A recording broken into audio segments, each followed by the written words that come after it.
Holly, I'm just live troubleshooting this right now. I just opened up your file. I see the pockets up pretty high. So maybe we could start with that, and in my selection tool, I'll click it, right click. What if I say superimpose, I'll say over. At least that kind of puts it in the spot I think it's supposed to be. Maybe I should have done under if this is the lining though. So I'll say right click, superimpose under, so it goes on the other side. And then also, I think maybe this is flipped the wrong way. I can right click and we can do flip normal, I think is what will work. Okay, and then I guess we can get that all sewn up. But I really don't know what's going on over here with some sewing stuff. I'm kind of looking at the sewing. I'm like, oh, maybe those are little panels. I'm not exactly sure what this is, but I guess we will find out. Okay, I'm going to click this guy and I'll reset him to flip normal.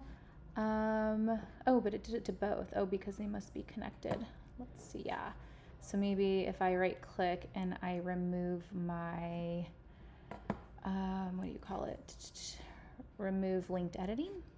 And then now right click, flip normal. Did that happen to this? It did. Okay. Right click, remove linked editing, and right click, flip normal. I think, is that right? Yeah, that's right.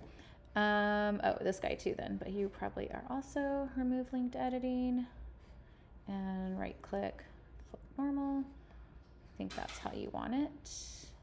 These guys too, right click, remove linked editing and flip normal. Okay. Ookie. Oh, this guy, but he's supposed to be flipped too. I don't know. Okay, maybe I'll leave that one though. Okay, and then I think this is the outside. Over here's our lining. Maybe what I can do is select the lining, move the right side, the 3D side. I think I'm going to freeze it for right now. Maybe I'll right click and even, yeah, no, just that's fine. Freezing works. Okay, I'm going to hit space bar and see what happens over here. Oh, I see. Got it. Okay. I'll hit space bar to unfreeze and then, or unsimulate. Now I'm going to go ahead and unfreeze these guys. And I don't know if I can do all of them together. So maybe what I have to do, oh, they're not sewn. Okay, so to do the superimpose under trick, you do have to sew them together. So let's see here. So I guess this guy, where do we want him? Would he get sewn underneath this one, I guess, right? Yeah, so you have to use your sew tools to do that. Maybe I'll use the free sewing guy.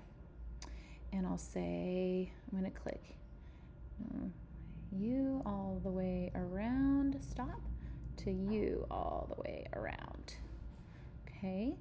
And then just to save time to see how that works, I'm going to select all of these. I'm going to deselect the one I just sewed, right click, and we're going to do freeze. And then I'll take the one that's not frozen and I'll right click and I'll say superimpose under.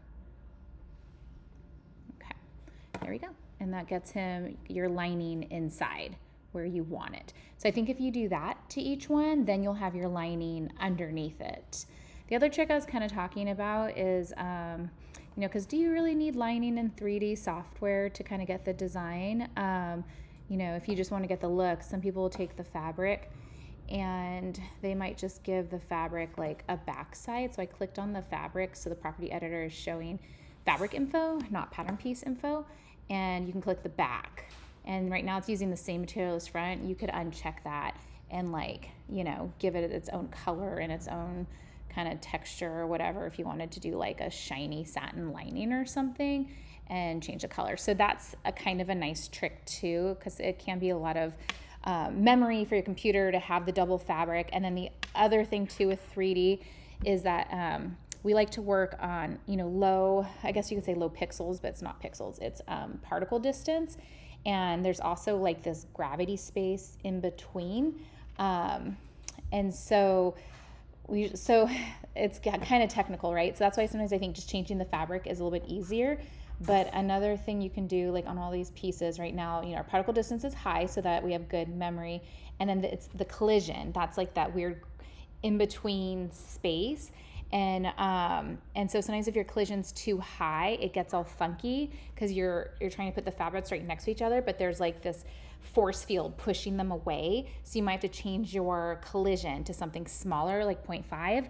And when you do that, it does raise the, using more of your computer's whatever thinking. It might slow down your computer is what I'm saying.